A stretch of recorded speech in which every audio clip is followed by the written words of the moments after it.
সমুদ্র সৈকতে দাঁড়িয়ে আছি। সমুদ্রের ঢেউ খুবই সুন্দর লাগছে।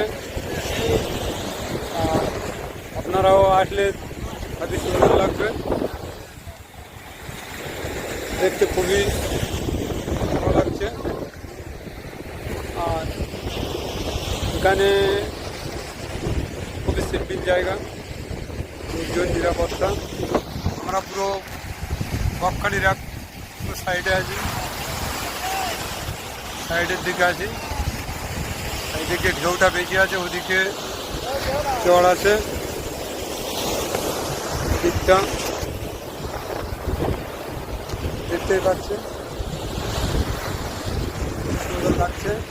আপনারাও আসলে খুবই ভালো লাগবে। তো